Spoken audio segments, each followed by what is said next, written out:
Hey everybody! Hey, what's going on? Kyle Dangerhenick, your boy over here from Area Defect, gonna give you the what's what as to what's going on after whatever happened at Pax Prime. Pax Prime. Right. First of all, I just want to say, pardon the sunglasses. I just had eye surgery a couple of weeks ago, and everything is painful to look at. There's a light in my face, and it hurts. So sunglasses all the time, even inside. I'm the coolest guy there is. Pax. Let me break this down for you. Pax is really hard to get into, especially the longer it goes, the harder it is to get into. So for those of you who couldn't go to Pax, let me just break it down. Pros and cons, about Pax. Pros of Pax, everything basically. If you're a gamer, Pax is like Mecca. You got to go there once in your life. You have to make your holy pilgrimage all the way from wherever you live to Seattle, where the rain will cleanse your soul, and then PAX will happen to you and you will be happy. PAX is every game ever, not just video games, but like you can go play Monopoly at PAX if you really hate your life. All the big guys, BioWare, Riot, Ubisoft, Bethesda, Nintendo, Sony, Microsoft, Bungie, everybody that you could possibly want, they all have a space in the convention center with whatever their crap is for this year, and you can go check it out. From the big names like those guys to little dudes that you've probably never heard of, and dudes that I don't even know what their names is. Darkforge Games, somebody I discovered this year. Awesome. I'll talk about them later. Most of them give away free crap. Swag. Free stuff for you to go and have for the games. Lanyards, t-shirts, hats, squishy balls, marshmallow roasting sticks, matches. So it's like, yo, bro, check this out. I got my Mass Effect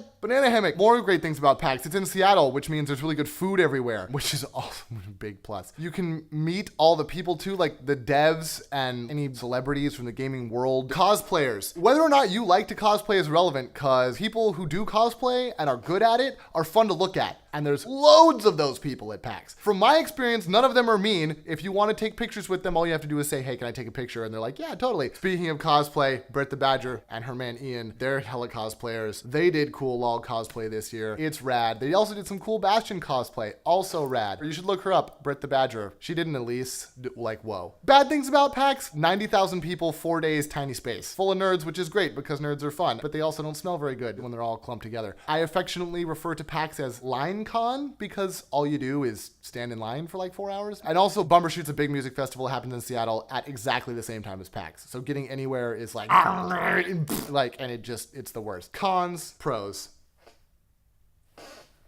So go to PAX. If you've never been to PAX and you're a nerd, shame on you. Not necessarily shame on you. That's the other really bad thing. Tickets are really hard to get, but you got to keep trying, because like I said, holy pilgrimage.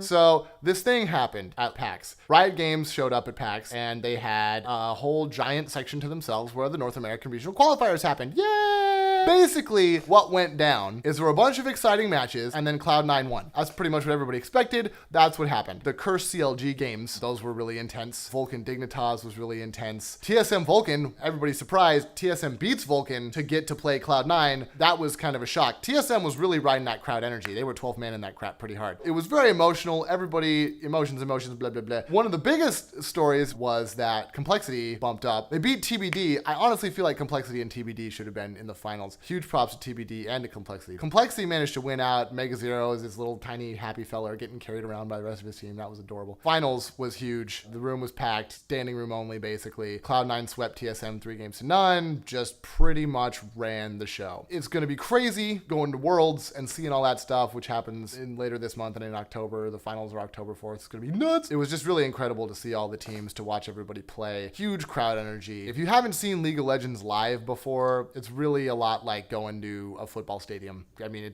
everybody is just amped off their brains. I want to take this opportunity to give a huge shout out to some of the people that we met at PAX, our special friends. I want to shout out again to Britt and Ian, our cosplayer friends. They were awesome this year. I want to give big shout outs to other League YouTubers. We kicked it with Sky, the Yordles Band, Sunny and Miles, Lily Pichu, Natsumi, Cody, Hotshot GG, and Riot Ezreal crashed at our place. It was great to see you guys. We had good times hanging out with them. You guys, that was a lot of fun. We should do that again sometime. Insalok was there too. Insalok was our first time meeting those guys, and they were great. I also want to give a shout out to Robert Lee from TBD. You have the Cypher, bro. You have round 2 of the League of Legends Cypher. You need to bump that shit. You need to get on it and release it. Everybody's been waiting for it, man. Where you at? So 2 things at Area of Defect that was really big for us at PAX. We had a huge year at PAX because, first of all, every year on September 1st, which PAX is usually falls on, is my birthday. I turned 26 this year, and we threw a huge party at Q Nightclub on Capitol Hill. Huge shout out to Q. Q Nightclub is awesome. We threw a huge party there, colossal dance floor with all the lights and the trimmings and the like an ice cream light sundae. It was awesome. Huge bar, specialty drink menu by the Drunken Moogle. Shout out to the Drunken Moogle. Way to go, guys. The party was popping. People were in and out all night. We had DJ Heart Attack, our boy spinning live. The whole event was a great success. Everybody who came, thank you. It was great. You guys were awesome. You helped make my birthday the happiest it's been in a long time. A bunch of you rioters came. That was awesome. Thank you guys for showing up. Cody, Lily, Natsumi, Hotshot, you guys were all there. Thank you. That was rad. Instalock, you guys were all there. Thank you for coming.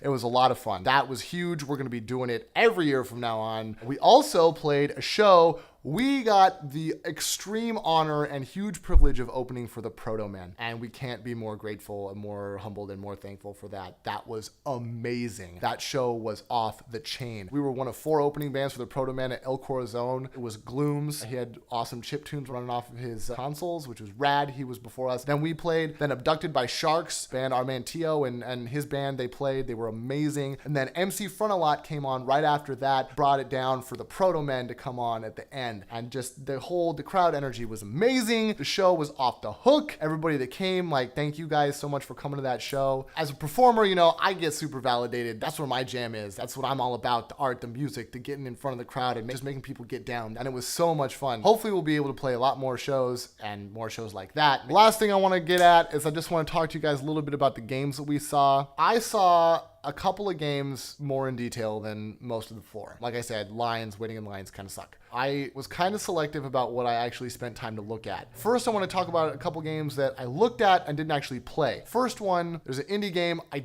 think it was just called Aztec. The art was amazing. It looked basically just like it was kind of like Castle Crashers, but there was no like progression through levels. You were just in like a world and like dudes would just come at you and you just fight them until you died. It was basically just a survival mode, but the art was really badass. It was all black and white and drawn in like stylized ancient Mesoamerican art style sort of. And you were just like a Aztec warrior beating the crap out of stuff in this. And like the blood was red, but everything else was black and white and it just looked really fun to play. Another game I didn't get to play, but I did watch, Supergiant Games, the guys who made Bastion. If you haven't played Bastion, stop your life and go do that because it's phenomenal. It's the best sound design in any game I've ever seen, ever. Supergiant Games, they have their next game coming out. I don't think it's a direct sequel, but it's their next game. It's called Transistor. Looks really cool. It's a futuristic kind of, I don't know if it's post-apocalyptic or not, or maybe it's just a dystopian future society sort of a thing. But main character's a chick, which is rad. She's got a big computer chip looking sword thing that's like supposedly some awesome weapon that she stole maybe or came by somehow in an unorthodox manner and everyone's trying to get it back. It's like a top-down 3D action game, which is really cool. And it has some sort of like, if you guys played Fallout 3, it has kind of a system like that where you can like pause the action and like run around and like queue up things for you to do. And then when you unpause, you like and do it all really fast, which is cool. I didn't actually get to play it, like I said, so I'm not exactly sure what's going on. That game is going to be sweet because it comes from the good pedigree. What I saw was really impressive and I can't wait to try that. Hopefully it comes out soon. The other game I didn't get to play was ESO, Elder Scrolls Online. 90% of PAX didn't get to play ESO, so they had a huge setup. I watched their cinematics and stuff, and those looked really awesome. Even though I didn't get to play it at PAX, I did get a beta invite, so what's up? I feel pretty good about that. It's not a real beta invite, it was a stress test invite, but it was something at any rate, so yay. I'm going to be doing that this Friday.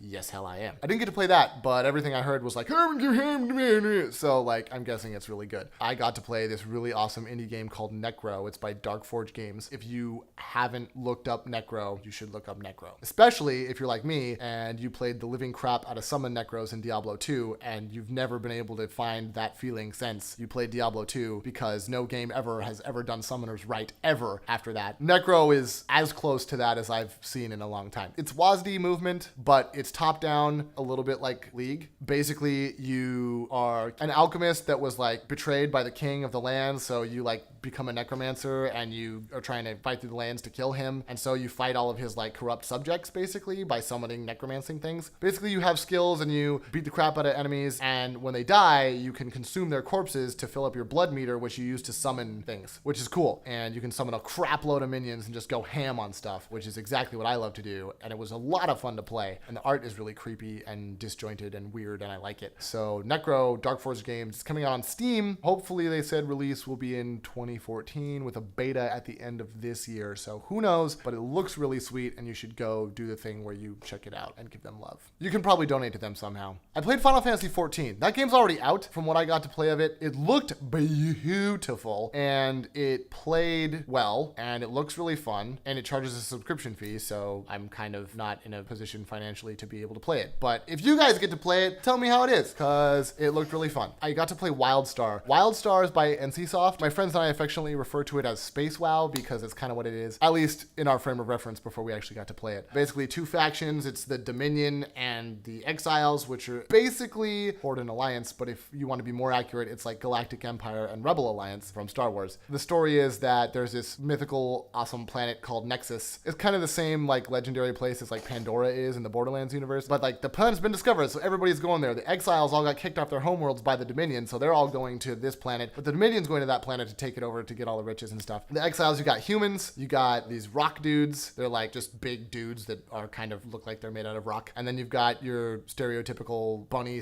/ cat person. They're like a person, but they got bunny ears and tails. You know, those people. Remember Mass Effect, the Krogans had the genophage? Well, it's a similar story to that, except they're not Krogan. They just look like people, but they had a genophage and they're like all effed up. They're called Mordesh. They're all effed up and alchemy-y. The game refers to them as space zombies. And then the Dominion, it's like British people instead of just people because everybody knows that bad guys in space are British. That's just the rules. So there's that. British people and then basically space char, like Guild Wars 2 char, but you know, in space, skinnier. And then the Chua, which are basically a race of Ziggs. And I would say Yordles, but it's not Yordles. It's just Ziggs. And then robots. I think they're called Makari, but they're robots. Anyway, that's their deal. They've got Warrior and Rogue, which can both tank. And then they have basically Ranger and Mage, which can also both heal. And they're releasing 2 more classes. They just don't have them out yet. They've got all sorts of crazy stuff. They've got this paths system that gives you like more different kinds of content depending on like if you just like fighting or if you like lore or if you like building stuff or if you like exploring stuff. They've got different paths you can select for your character that give you more of that kind of content and special rewards for making that kind of content. It's like an even more customizable experience, which is super cool. They've also got building your house, kind of like in Rift, how you could like make a house. Well, this is different. It's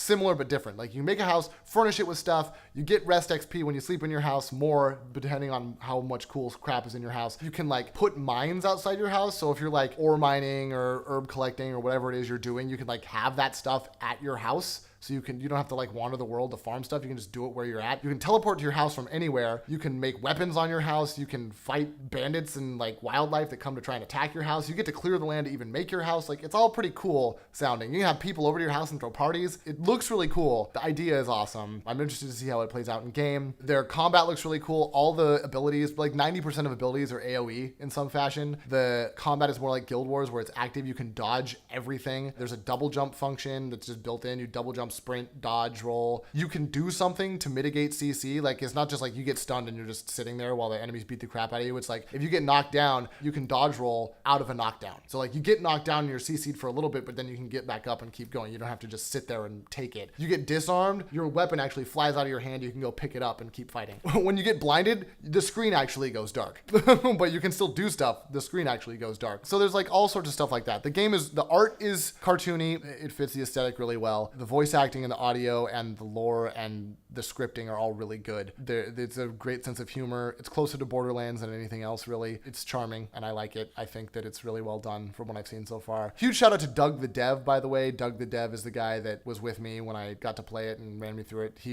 was really great. Philosophy moment, just the key to making stuff really compelling and interesting isn't to reinvent. It's not to be innovative. It's to take what you've got, what people already know and love, and you just tilt it just a little bit, put your own spin on it to make it relevant and interesting again. The fact that you might say, well, that just sounds like World of Warcraft in space. Well, yeah, maybe, but World of Warcraft worked. If it ain't broke, don't fix it. As far as I know, it is a subscription-based game, which makes me kind of sad. I don't know what that means for the future. There's an alternative pay system, which basically sounds like EVE Online's alternate pay system, where you can just like use in-game currency to buy game time. We'll see how that plays out. But WildStar looks really great. I recommend you go check it out, especially if you're into MMOs. All right, guys, that's it for me. But we got a lot more time now that we all live in the same place. We're going to start talking about everything. We're going to start sharing opinions, blogging, vlogging, doing all sorts of cool stuff. So if there's stuff you guys want to hear us talk about, if there's stuff you want to talk to us about, you want to have a dialogue through video or whatever, go ahead and let us know in the comments. We'd love to have some input. So I'm Kyle Danger Hennick.